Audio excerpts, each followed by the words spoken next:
Welcome back. With me right now from Sterling Financial Advisors is our friend Dan Ohlweiler. And Dan, how are you? Welcome. Ken? First of all, good to see you. How you been? Good. I'm glad that you're back and rested after your vacation. Yeah, we went out of town for a couple of weeks and came back in one piece. And everything's.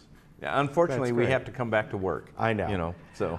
And we're going to talk about, well, something, there's good news and bad news. The good news is people are generally living longer, right, having a lot more productive, active lives. Sure. The bad news is, did you plan for it? That's right. Financially, that's of right. course, and that's what we're talking about. Right. And I love the article you sent me. It's called "Longevity Risk Threatens Retirement Dreams."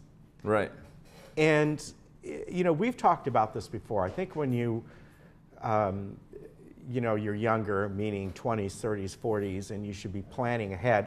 Most people don't think, well, that's 30 years from now, 40, you know. I've got Am I right? 30-year-old kids, and they're worried about getting into a house right now, or who they're dating, or whatever they're doing. They're not concerned about retirement as much. Right. You know, right. It's interesting in regards to the longevity issue. You know, in 1940s, when Social Security started coming into our society, government actuaries used 65 for life expectancy at that time. So, and now it's about 79. Yeah. Okay, so it's gone up almost 15 years as far as longevity goes. Right. And unfortunately, like you said, it's a two-edged sword. Yeah, and I think, you know, you brought up a very good point that, you know, when we look at Social Security, how, you know, when it was first enacted, how it was set up, and although we've moved that a couple years, so used to be 65. Yeah. Baby boomers go to 66, and now I think it's Generation X. I'm not sure which one. It's 67. If you're born after 1955, it goes to 67. Right. And so we've moved it a tiny bit. Some people think, well, should we move it more? You know, how do we look at that? Well, Social Security estimates that if changes don't take place, they're going to run out in 2034. Right, right. So that's either going to become a means-tested benefit, or, you know, younger people are going to have to work longer, maybe to age 70 or whatever it is, but it is what it is in regards to that situation. But, you know, unfortunately, when they brought Social Security in, there was about 42 workers for every person that was on Social Security. Okay. Wow. Now it's about 3 to 1. Wow. So not only are we living longer, we have less workers supporting the Social Security system. And, you know, and it's a lot of that is a result of my generation, the baby boomers. You know, we have 80 million of us going to be retiring in the next decade. Yeah. You know, and so living longer, like you said, is a two-edged sword, you know, and planning for that may come into play. And also back then, for folks who were working regular jobs, there were pensions through most companies. And that was, as you know, a way to keep loyal workers. Correct. And people back then stayed on a job much longer, you know, all their life. Sometimes. My father-in-law worked for General Motors for 40 years. Right. You know, and that just doesn't happen. In fact, my son was telling me, he works in a different industry, but he was saying he's a district manager in a medical device company, and he says that when companies interview people, if they haven't been in 2 or 3 different positions, it's a negative. It is. Yeah. They want to see, you know, a little bit variety in somebody's resume. Yeah. And so staying with one company is much more unusual today than it was when our generation was growing up. So you've sent over a chart, and we're going to put this up on screen, and I know some of the numbers are small. It might be a little hard to see on your home TV, but it's really good to show. Basically, this is an income cash flow for retirement that we put together.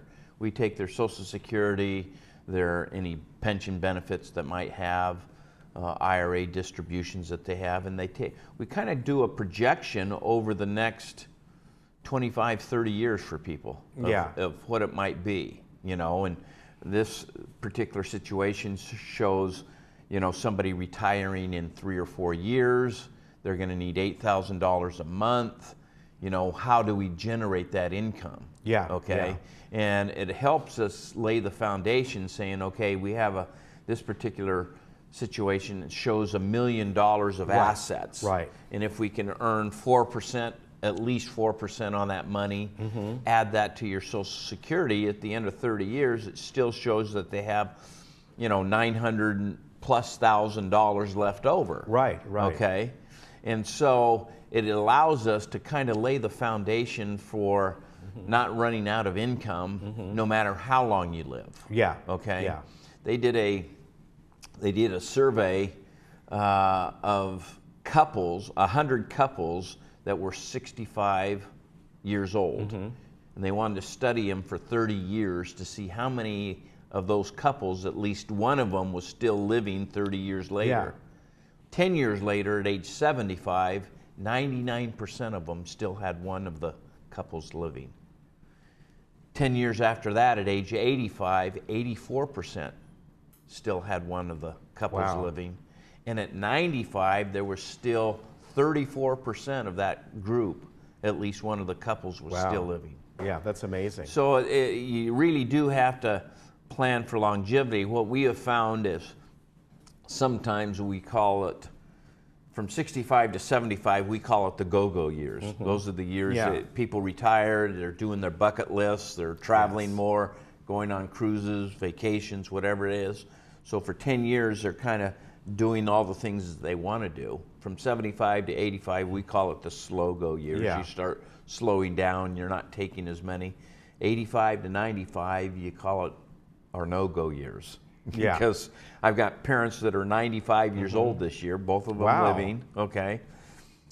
And their day consists of getting up, watching the news, eating breakfast, 12, 1 o'clock, they're taking their rest. You know, 3 o'clock in the afternoon, they're eating dinner. Right, you know, they just don't do a whole lot. Yeah. And so sometimes we're spending more from age 65 to 75 than we are at 85 to 95. Yeah, and you know what, that's in a way, you know, if you're fortunate enough to be able to do that, that's how it should be. It's like your time now, the kids are out of the house and you're retired, to do things maybe you couldn't. Absolutely. And you want to plan for that as well. Absolutely. You want to do those bucket list things. Yeah.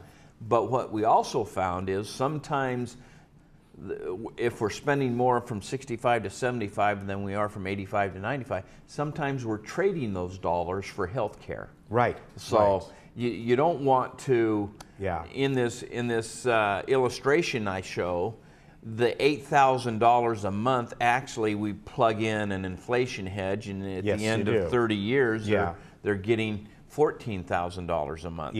So you want to be able to plug that in so you can have fairly comfortable expectations that you're not going to run out of money. Yeah, and this is something that, you know, folks can sit down with you and your team and kind of figure out. They may not be having $1 million at this point, but whatever the amount is, you can at least give the numbers are all relative. Yeah, if you've got $500,000 of assets and you only need $4,000 a month, the same kind of scenario may take place. You know, to where, hey, I need $4,000, I'm getting $2,500 from Social Security. So we're able to put together the same type of thing. The key in retirement, it's not how much money you make, it's how much money you keep. And so sometimes people get their greed button gets stuck and they want to try to get the 8-10% a year, and then they end up losing money. You know, now in this market, you know, it's been going pretty good, so nobody's complaining, but you know, there's going to be a correction here coming up pretty soon. I don't know when, but you know, we're going to have another correction because this market has been in a 10-year bull market, and it's ready for a correction. All right. You know, I think maybe next time you come on, there's speculation about interest rates going up, and maybe we'll kind of talk about that. They see how that's going to affect things. They went up a little bit. Okay. Always good to see you, sir. Good to see you. Thank you very much. All right, Ken. All right. You take care. All right. We'll be right back. Bye-bye. It's funny the other